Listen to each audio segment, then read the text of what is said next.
오늘 우리가 함께 나눌 하나님 말씀은 사사기 21장 1절부터 12절까지의 말씀이 되겠습니다. 이 시간 받들어 읽기는 1절부터 3절까지의 말씀만 읽겠습니다. 이제 이스라엘 사람들이 미스바에서 맹세하여 이르기를 우리 중에서는 아무도 자기 딸을 베냐민에게 아내로 주지 아니하리라 하였더라.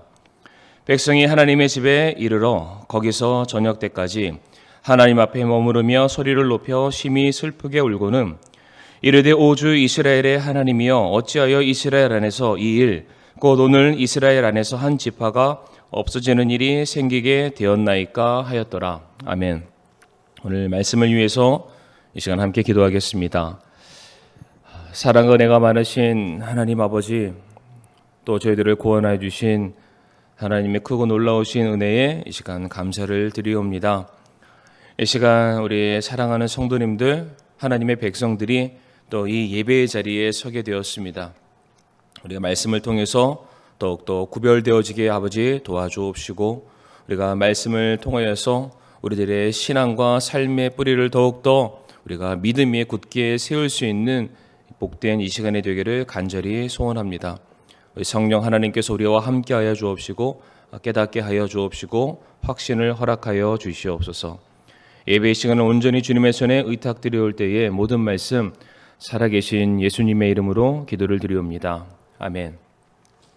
이 시간 사사기 21장 1절부터 11절까지의 말씀을 통해서 회개하지 않는 이유라는 제목으로 함께 말씀을 우리가 나누도록 하겠습니다. 이제 드디어 사사기 마지막 장에 저희가 들어서게 되었습니다. 우리가 지난 사사기 1장부터 21장까지의 내용을 살펴보면서 우리가 발견할 수 있었던 것은 다른 것이 아니라 바로 인간이 얼마나 간악한 죄인인가를 우리가 발견할 수가 있었습니다.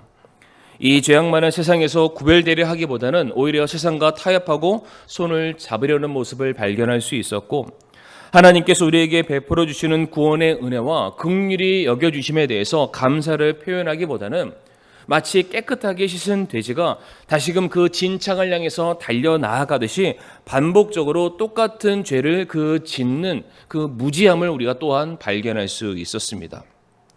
그리고 하나님의 백성이다 라고 스스로 자부하긴 하지만 실상은 단 한순간도 하나님을 왕으로 인정해드리지 않았던 바로 우리들의 패약한 모습만을 우리가 발견할 수가 있었습니다. 그런데 이와 같은 원인들이 어디에서부터 시작된 것인가 곰곰이 한번 생각을 해보게 되었는데, 바로 오늘 본문의 말씀을 묵상하는 가운데 한 가지 깨닫게 된 것, 그것은 다름 아니라 오늘 설교의 제목처럼 우리가 회개하지 않았기 때문에, 회개할 줄 모르기 때문에, 그리고 회개하기를 원치 않았기 때문에 이와 같은 죄악의 사슬들을 끊지 못하고 계속해서 반복하게 된 것이다 라는 결론을 내리게 되었습니다. 오늘 본문 우리 사사기 21장 말씀을 통해서 이제 그 이유를 우리가 살펴보게 될 텐데, 배경을 아주 간단하게 설명드리게 되면은 사사기 20장에서 한 레위인이 기브아에 머물게 되었습니다. 그런데 거기에서 만나게 된 불량배들에 의해서 이 레위인은 자기의 첩을 내어주게 되었고, 바로 그날 밤 그 첩은 목숨을 잃게 되는 불상사를 맞이하게 됩니다. 그러나 우리가 이미 말씀을 통해서 확인한 바, 이 첩은 그 기브아의 불량배들에 의해서 죽임을 당한 것이 아니라 바로 이 레위인이 자기에게 주어진 책임을 회피하고, 그 레위인이 자기에게 주어진 그 생명의 위협으로부터 자기의 목숨을 지키기 위해서 자기의 첩을 내어주었기 때문에 발생한 일이라는 것을 우리가 잘 알고 있습니다. 하지만 이 레위인은 이 모든 일들에 대해서 철저하게 거짓말로 일관했고 철저하게 진실을 왜곡시키게 됩니다. 바로 이 거짓말로 인해서 속게된 이스라엘 연합군대는 이제 베냐민이라는 한 지파를 상대로 전면전을 벌일 것을 이제 선포하게 됩니다. 그래서 40만 명의 병사 대 26,700명의 병사, 15대 1의 전쟁 싸움이었지만 이 전쟁은 결단코 쉽게 끝나는 싸움은 아니었습니다. 우리가 이 부분에 대해서는 지난 시간 말씀을 통해서 살펴보았던 것처럼 이제 이스라엘 연합군대는 3번의 기도 끝에 이제 세 번의 기도를 통해서 하나님께 나아가는 과정을 통해서 그들의 뜻을 스스로 정리하게 되었고 끝끝내 하나님께 제가 하나님의 기도에 응답을 받음으로 말미암아 이 모든 전쟁들을 이제 마무리하게 되었습니다. 그런데 이 전쟁이 이스라엘 연합 군대의 승리로 끝나는 것으로 모든 것이 종결되고 행복하게 되었다. 이렇게 결론이 맺어지지 않게 됩니다. 문제는 바로 여기서부터 시작이 됩니다. 왜 이스라엘 백성들이 반복적으로 그들이 죄를 지을 수밖에 없었는지 그 이유를 우리가 오늘 본문 말씀을 통해서 이제 확인할 수 있게 됩니다. 첫 번째 문제점이 무엇이었냐? 그들은 바로 하나님께서 허락하지 않는 방식으로 이를 처리해 나아갔습니다. 하나님께서는 사사기 20장 28절 말씀을 보게 되면은 베냐민을 이스라엘 연합 군대의 손에 넘겨주시겠다라고 약속을 하셨습니다. 그러나 성도 여러분들, 이 약속은 어디까지나 전쟁의 승리를 약속하는 것이지 베냐민 전체를 살육하고 진멸해도 된다, 상관없다라는 그런 차원에서 하나님께서 베냐민을 이스라엘 연합 군대에 넘겨주신 것은 결단코 아니었습니다. 우리가 이미 사사기 말씀을 통해서 알고 있던 것처럼 하나님께서 진멸해라, 완전히 멸절시켜라 라고 말씀하셨던 대상은 이스라엘 같은 동포 지파가 아니라 하나님을 경외하지 아니하는 이방신을 섬기는 가나안 민족들 뿐이었습니다. 그러나 이스라엘 연합 군대는 베냐민 병사 26,700명 중에 600명을 제외한 나머지 모든 병사들을 죽였을 뿐만 아니라 이제 그 병사들이 전쟁을 하기 위해서 빠져나가 이제 무장 해제가 되어버린 베냐민의 모든 도시, 성읍들 안에 들어가 그 안에 살고 있는 모든 사람들과 짐승들, 기식하는 숨을 쉬는 모든 개체들을 닥치는 대로 살육하게 되는 이런 말도 안 되는 일을 그들이 저지르게 됩니다. 바로 레위인의 거짓말에 현혹이 되어서 앞뒤 상황을 제대로 분간하지 못하고 파악하지 못하게 되었던 이스라엘 연합군이 이성적인 판단이 아니라 혈기를 앞세운 결과 이제 하나님이 허락하지 않은 방식으로 베냐민 지파를 지도상 위에서 완전히 사라져 버리게 될 위기까지 그들이 몰아내게 된 것입니다. 뿐만 아닙니다. 오늘 본문 사사기 21장 1절 말씀을 보게 되면 이스라엘 연합 군대들이 연합의 모든 사람들이 모여서 어떠한 합의를 내리게 됩니까? 이제 자기네 딸 중에 그 누구도 베냐민에게 시집을 보내지 말자, 그들과 혼인을 맺지 말자라는 맹세를 그들이 하기까지 합니다. 그러니까 지금 베냐민 지파 중에서 몇 명의 사람들이 아직 남아 있습니까? 600명이라는 그 남정네들이죠. 병사들이 남아 있기는 하지만 실상은 그들을 살려둘 목적으로 그들을 남겨두었던 것이 아니라 이제 더 이상 대를 이을 수 없는, 사실상 그들이 살아는 있으나 죽은 것과 다름없는 그러한 상태로 그들을 내몰아가게 된 것입니다. 성도님들, 지금 이것이 우리들에게 무엇을 말해주고 있습니까? 지금 이스라엘 연합 군대들은, 아니 이스라엘 모든 사람들은 명분만 분명하다면, 자기의 뜻을 그들이 정했다면 이제는 하나님이 뭐라 해도 상관없다. 이들이 그들의 방식대로 이제 이 일들을 처리해 나아가겠다.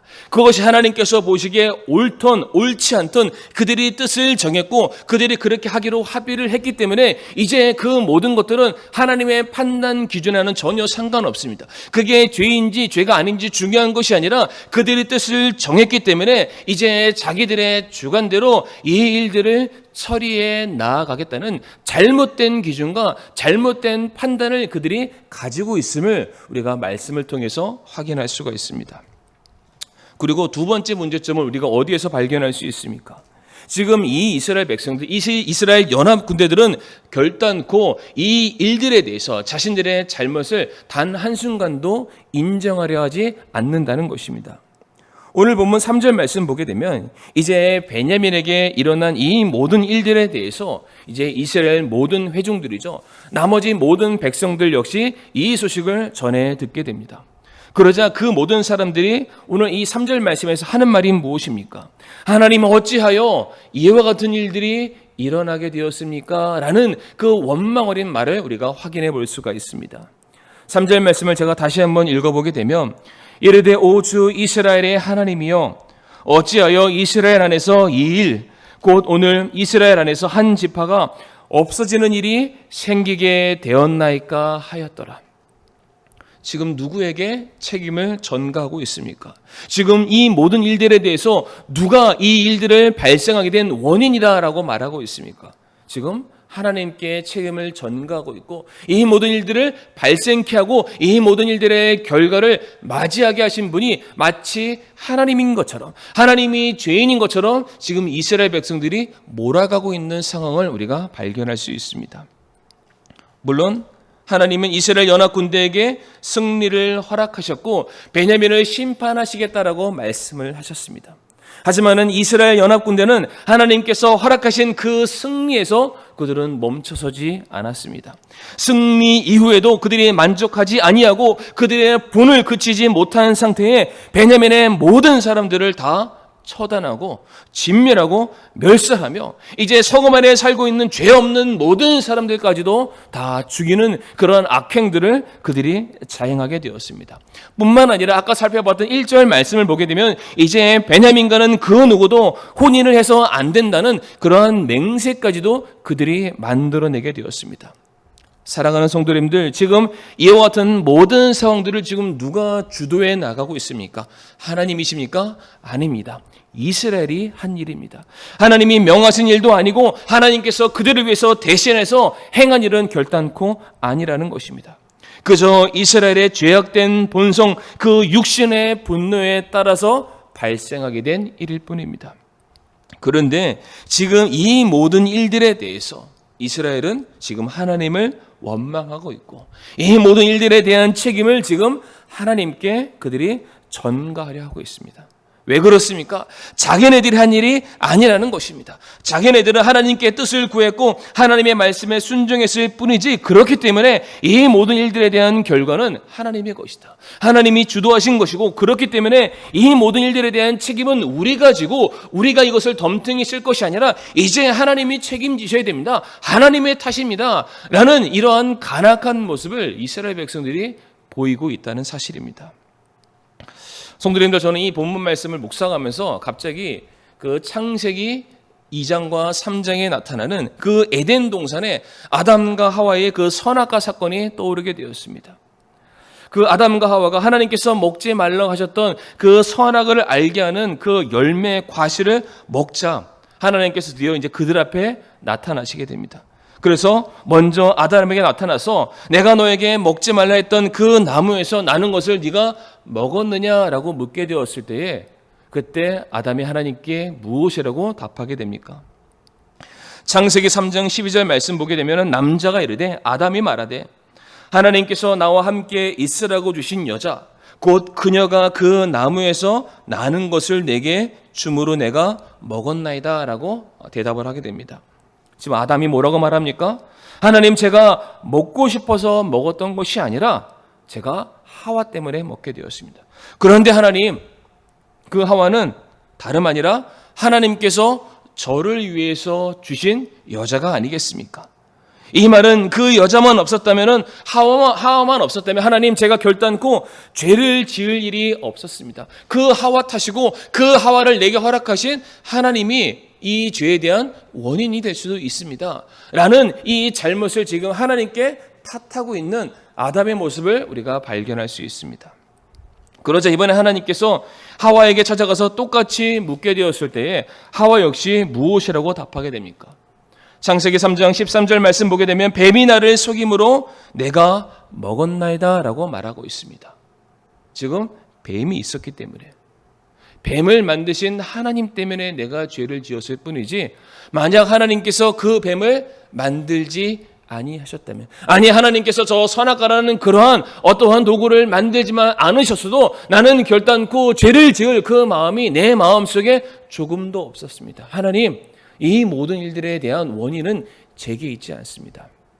지금 그런 말을 아담도 그렇고 하와도 동일하게 말하고 있습니다. 정작 자기네들이 이것을 먹는 날에는 하나님처럼 될 것을 기대함으로 말미암아 하나님과 그들이 동등하게 되기 위해서, 하나님의 권위를 그들이 넘어서기 위해서 그 교만함과 죄악 때문에 그들이 선악과를 선택적으로 따 먹었음에도 불구하고 지금 그들은 진실을 왜곡시키고 그 일에 대한 책임을 지려 하기보다는 남에게, 뱀에게, 심지어 하나님에게 모든 책임을 전가하려는 모습을 발견할 수 있습니다. 그들은 단 한순간도 자신들의 죄악에 대해서, 자신들이 죄인임에 대해서 인정하려 하기보다는 모든 것이 남 탓입니다. 환경 탓입니다. 아니, 그것은 하나님 때문입니다 라고 말하는 그런 철저하게 회개하기를 거부하는 모습을 우리가 또한 발견할 수가 있습니다. 그리고 이어지는 세 번째 문제점이 어디에 있습니까? 지금 이스라엘 백성들은 이제 이 모든 원인들, 그 원인으로 말미암아 생기는 이 결과들, 이 어찌할 수 없는 결과들을 하나님께 맡기려 하기보다는 이것을 또다시 자기들만의 방식으로 해결하려 했다는 점입니다. 베냐민을 멸절시키는 잘못을 저질렀지만 이제라도 이스라엘 연합군대, 아니 모든 이스라엘 백성들이 정신을 차리고 돌이켜 회개함으로 말미암아 하나님, 저희들이 실수했습니다. 하나님, 저희들이 잘못했습니다. 하나님께서 우리에게 허락하지 않는 그런 방식으로 우리가 우리의 분노를 이기지 못하고 우리가 우리들의 육신을 제어하지 못하고 우리가 함부로 헛되이 행하고 말았습니다. 하나님, 그런 저희들을 용서해 주시고 우리의 죄악으로 말미암아 이 뱉어나게 되었던 이 베냐민을 하나님 다시금 회복시켜 주시옵소서. 저희 힘으로는 감당할 수 없사오니 하나님 도와주시옵소서. 이와 같이 회개의 기도를 하는 것이 아마 가장 합당하고 가장 올바른 모습이 되어야 될 줄을 믿습니다. 그러나 이제 우리가 살펴보게 될 오늘 본문 5절부터 12절까지의 말씀들을 보게 되면 이스라엘 나머지 모든 사람들은 그들이 문제를 해결하는 방식들을 살펴보건대 하나님께 도움을 구하거나 하나님께 조언을 구하거나 하나님의 뜻이 무엇인지를 그들은 결단코 찾지 않게 됩니다. 그리고 스스로 방법을 모색하게 되는데 그들이 내놓게 된 해법이 무엇이었습니까? 그들이 내놓게 된 해결 방식은 무엇이었습니까? 그들은 이제 이 베냐민의 회복을 위해서 한 가지 회의를 하기 위해서 함께 모이는 회의석상을 마련하게 되는데 이제 그 자리에 나오지 않게 된 야베스 길르앗을 그들이 타겟으로 삼게 됩니다. 그들이 이 회의석상에 오지 않는 것은 그들이 책임감이 결여되어 있는 그런 사람들이다. 우리는 그와 같은 자들과 연합할 수가 없고 그러한 사람들은 우리와 동일한 지파다라고 부름을 받을 만한 그러한 자격이 없다. 이제 그들을 진멸함으로 말미암아 그들 안에 아직 결혼하지 않게 된 그 여인들, 처녀들이 있다면 그 처녀들을 데려다 이제 남아있는 베냐민 지파의 사람들에게 넘겨주는 것이 맞다라는 이 말도 안 되는 정책을 그들이 내놓게 됩니다. 이 역시 책임을 그들 자신에게 돌리는 것이 아니라 지금 타인에게 넘기는 잘못된 모습을 보여주고 있는 것입니다. 분노에 휩싸여서 감정을 추스리지 못한 이 모든 사람들이 한 지파를 멸절시키는 그러한 실수를 저지르게 되었는데 이제 그것을 무마하기 위해서 택한 또 다른 방법이 무엇입니까? 또 마찬가지로 한 지파를 진멸시키려는, 완전히 없애버리려는 이러한 망령된 행동을 또다시 그들이 반복하게 되었던 것입니다. 자신들의 치부, 자신들의 잘못, 자신들의 죄악에 대해서 인정하기를 꺼려하는, 회개하기를 더디하고 자꾸만 책임을 회피하고 남에게 전가려는 이 모든 일들에 대한 결과는 또 다른 죄악을 낳게 되는, 또 다른 안타까운 그러한 돌이킬 수 없는 결과들을 맞이하게 됨을 성경은 우리에게 너무나도 명확하게 보여주고 있습니다. 사랑하는 성도님들, 요한일서 1장 10절 말씀을 보게 되면 회개치 않는 사람이 어떠한 사람인지, 회개하기를 꺼려하는 그 사람의 중심 속에는 어떠한 생각이 있는지 우리들에게 분명하게 보여주고 있습니다. 요한일서 1장 10절의 말씀 보게 되면 만일 우리가 죄를 짓지 아니하였다고 말하면 우리가 그분을 거짓말하는 분으로 만들며 또한 그분의 말씀이 우리 속에 있지 아니하리라 라고 말씀하십니다. 죄를 짓지 아니하였다라고 말하는 자는 하나님을 거짓말하는 분으로 만드는 자라고 성경은 말합니다. 분명 하나님께서는 성경을 통해서, 말씀을 통해서 무엇이 옳은 것이고 무엇이 진리이며 무엇이 합당한 것이고 무엇이 성도가 마땅히 행해야 될 올바른 기준인지를 우리들에게 분명히 제시해 주고 계십니다. 이와 같은 분명한 기준이 있음에도 불구하고 이 인간들이, 이 나약하고 무지한 인간들이 자신들의 잘못에 대해서 하나님, 그것은 내 탓이 아닙니다. 내가 원해서 한 일이 아니고 그것은 환경 때문에, 누구 때문에, 심지어 하나님 때문에 어쩔 수 없이 발생한 일이라며 분명히 하나님께서 말씀을 통해서 네가 죄인이고 네가 잘못한 것이고 네가 선택한 죄악이다라고 명백히 말씀하고 계심에도 불구하고 그것을 전혀 인정하려 하지 않는다는 것. 바로 이와 같은 사람은 하나님을 거짓말하는 자로 만드는 것이고 그의 인생 가운데 하나님을 왕으로 인정하려 하지 않는다라는 그러한 사실입니다. 다시 말해 회개치 않는 자, 회개하기를 더디하는 자는 하나님을 하나님으로 인정하기를 거부하는 자, 하나님을 그의 인생의 왕으로 여기기를 못마땅한 것으로 여기는 자임을 성경은 우리에게 말해주고 있습니다. 그러하기에 우리 사사기 전체의 말씀을 통해서 가장 많이 반복되는 한 문구가 있죠. 아마 기억하실 겁니다. 그때에는 당대에는 이스라엘에 왕이 없었으므로. 성도님들, 이 말의 뜻은 이스라엘 백성들이 하나님 앞에서 자신들의 죄에 대해서 그들이 인정하기를 거부했다는 뜻입니다. 자신들의 죄에 대해서 하나님께 나아가 토설하고 자백하고 회개하기를 그들이 더디했기 때문에, 그들이 하나님을 두려워하지 않았기 때문에, 그들이 하나님을 왕으로 모셔드리지 않았기 때문에, 그들이 하나님을 참된 구주로 인정해드리지 않았기 때문에 그런 하나님 앞에서 자신들의 죄에 대해서 말하기를 꺼려했던 것이고, 아니 자신들의 죄에 대해서 단 한순간도 죄로 인정하지 않았기 때문에 그들은 스스로가 여전히 의인이라는 착각 속에 살아가게 되었던 것이고, 그러므로 말미암아 그들이 행하고 있는 모든 죄악의 이 쇠사슬이 끊어지지 아니하고 계속해서 반복이 될 수밖에 없었던 것입니다. 그렇다면 사랑하는 성도님들, 우리가 이 오늘 말씀을 통해서 우리가 어떠한 교훈과 어떠한 메시지를 발견할 수 있어야 되겠습니까? 우리가 회개하지 않는 한, 우리가 우리의 잘못과 우리의 죄악에 대해서 인정하고 하나님 앞에 그것을 가져 나아가 이것을 해결받으려 하지 않는 한 우리들의 삶 속에 이 반복되는 악의 순환고리, 죄악의 순환고리, 패망의 순환고리는 성도님들 결단코 끊이지 않게 될 것입니다. 그런데 그것을 반대로 생각해 보게 되면 우리 안에 끊이지 않는 이 죄의 유혹들, 이 사탄의 공격들이 끊어지기 위해서, 내 삶 속에서 이 폐악된 이 모습들이 끊어지기 위해서 우리가 선택할 수 있는 단 한 가지 방법은 바로 회개밖에 없다는 것입니다.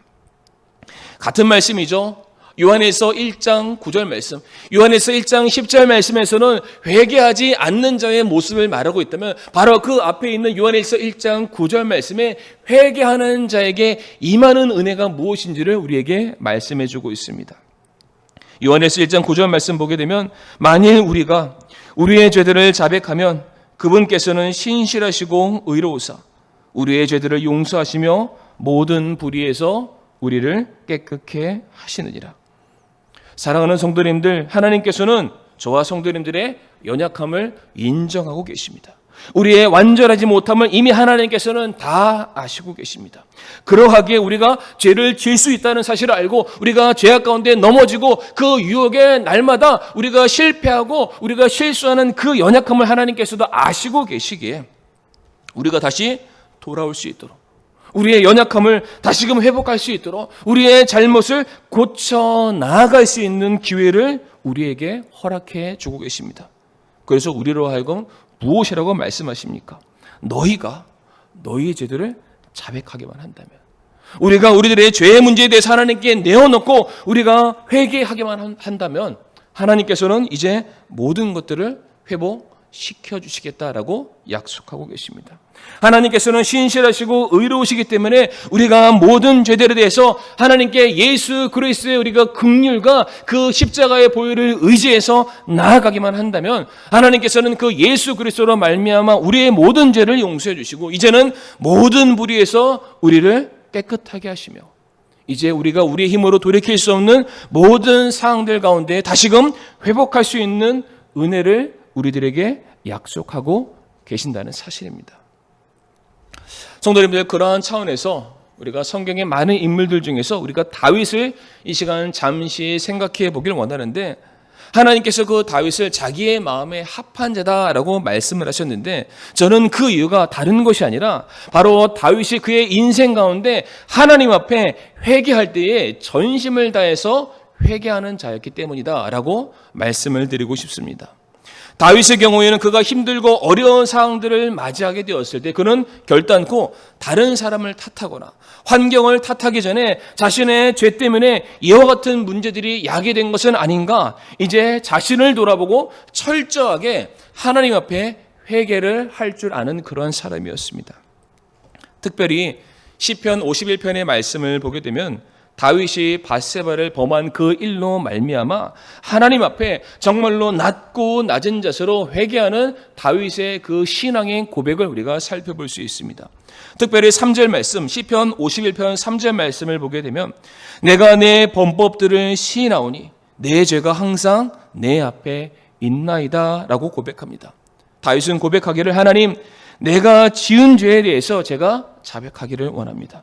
왜 그렇습니까? 그 죄는 항상 내 앞에 있기 때문입니다. 내가 그 죄에 대해서 내가 스스로 눈을 감는다고 해서, 내가 그것을 손으로 가린다고 해서 이것은 사라지고 없어지는 것이 아니라 항상 그 죄는 내 앞에 있습니다. 내가 만약 이 죄에 대해서 고백하지 않게 된다면 이 죄가 나를 반드시 하나님께 고발하게 될 것입니다. 이것은 결단코 숨길 수가 없는 죄입니다. 그러하기에 내가 하나님께 이 죄에 대해서, 나의 잘못에 대해서, 내가 죄인이라는 사실에 대해서 하나님께 고백하기를 원합니다 라고 말하고 있습니다. 그리고 이어지는 4절 말씀에 내가 주께만, 오직 주께만 죄를 짓고 주의 눈앞에서 이 악을 행하였사오니 이로써 주께서 말씀하실 때에 의롭게 되시고 판단하실 때에 깨끗하시리이다.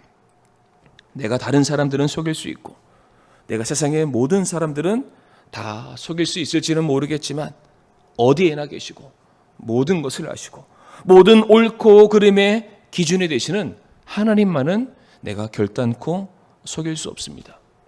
하나님 앞에서는 그 어떠한 것도 감출 수 있는 것이 없습니다. 제 마음속에 있는 모든 생각마저도 다 판단하고 아시는 그 하나님 앞에 내가 내 죄악에 대해서, 내 부족함에 대해서, 내 실수에 대해서, 내 범죄한 이 사실에 대해서 내어놓기를 원합니다. 다윗은 때때로 자신의 그 연약함에 대해서, 자신의 죄악에 대해서 눈물로써 침상을 띄울 정도로 간절히 하나님 앞에 회개할 줄 아는 그러한 사람이었습니다. 바로 그와 같은 마음을 가졌던 다윗, 누구보다 회개에 대해서 전심을 쏟는 자였기 때문에 하나님 앞에 정말로 투명한 사람, 하나님 앞에 철저하게 자신의 모든 것을 내어놓을 줄 알았던 이 다윗을 향해서 하나님께서 말씀하시기를, 그는 내 마음에 합한 자다. 하나님께서 말씀하시기를 그 깨끗한 마음, 다윗이라는 그 인생 자체가 100% 의롭기 때문에 깨끗하다는 것이 아니라 그가 그 모든 것을 다 내어놓고 하나님께 100% 모든 것을 맡길 줄 아는 자였기 때문에 그 안에 100% 거하기를 하나님께서 기뻐하신다라고 말씀했다는 사실입니다. 사랑하는 성도님들, 우리가 정말로 두려워해야 될 것은 다른 것이 아닙니다. 설마 내 실수와 내 잘못과 내 치부가 사람들 앞에 드러나고, 그래서 사람들에게 내가 받게 될 비난과 손가락질이 두렵고 무서워서 그것을 감추고 숨기고 책임을 전가하고 거짓말하는 거, 성도님들, 결단코 옳지 않습니다. 내가 지은 죄에 대해서 감추고 그것을 숨김으로 말미암아 그것이 드러나지 않게 되어서 그 지은 죄에 대해서 아무런 고통과 책임이 없다고 해서 성도님들 모든 것이 그냥 끝나는 것은 결단코 아닙니다. 이제 모든 것을 다 아시는 우리가 하나님 앞에 서게 되었을 때 하나님께서 말씀하시기를, 이미 우리들의 삶에 주어진 회개의 기회들, 돌이켜 자백할 수 있는 그 수많은 기회들, 하나님의 말씀을 통해서 수많은 권면과 가르침을 통해서 성령 하나님께서 우리들의 심령을 찌르시면서 고백해라, 자백해라, 돌이켜라, 하나님께 나와라, 그 수많은 말씀들, 수많은 권면들을 무시하고 그냥 지나쳐버린 우리들의 죄악에 대해서, 그 죄의 값에 대해서, 불순종에 대한 책임을 반드시 묻게 될 그 순간을 우리가 두렵고 떨림으로 바라볼 줄 알아야 할 것입니다. 그러므로 우리 사랑하는 성도님들, 죄 짓는 일에 대해서 쉽게 간과하고 지나치지 마시기를 바랍니다. 남의 탓, 환경 탓, 하나님 탓하며 나에겐 죄 없다, 모든 것이 다 내 밖에서 일어난 일이다 라고 그렇게 말하면서 원망하지 마시길 바랍니다. 우리가 범하는 모든 죄들을 우리가 돌이켜보면 정말로 그 안에는 바로 우리들의 욕심 때문에 비롯된 것들이 너무나도 많습니다. 우리가 하나님의 은혜를 구하지 않고 하나님의 뜻을 기다리지 아니하고 스스로 내 힘으로 어떻게 해보려고 우리가 뱉어내게 된 그런 잘못된 열매들이 너무나도 많다는 것을 이미 우리 스스로 다 알고 있다는 사실입니다. 그러므로 성도님들, 다윗이 자신이 범죄했지만 그럼에도 불구하고 회개할 때 하나님께서 그런 자신을 용서해 주신다는 확신을 가지고 나아갔던 것처럼 우리 사랑하는 성도님들도 하나님의 긍휼하심과 자비하심을 의지함으로 말미암아 우리들의 삶 속에 죄에 대해서 우리가 숨기거나 남의 탓으로 돌리는 것이 아니라 하나님께 나아가 은혜를 구하고 긍휼을 구하시는 저와 성도님들이 될 수 있기를 원합니다. 만약 우리가 그렇게만 할 수 있다면, 우리가 우리의 죄에 대해서 하나님께 낱낱이 고백하기만 한다면 하나님께서는 우리에게 이렇게 약속하십니다.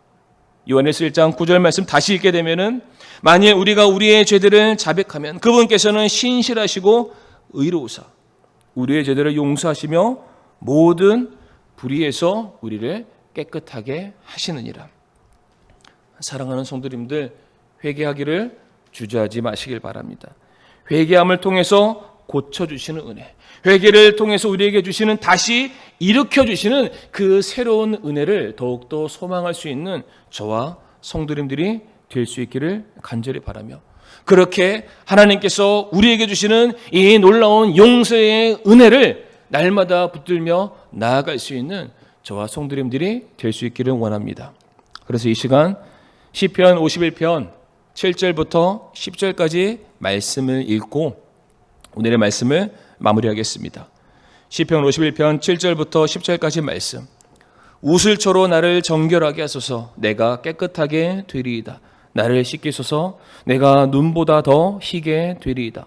나로 하여금 기쁨과 즐거움의 소리를 듣게 하사 주께서 꺾으신 뼈들이 기뻐하게 하소서. 주의 얼굴을 내 죄들에서 가리시고 내 모든 불법을 지워주소서. 오 하나님이여, 내 안에 깨끗한 마음을 창조하시고 내 속에 올바른 영을 새롭게 하소서. 아멘.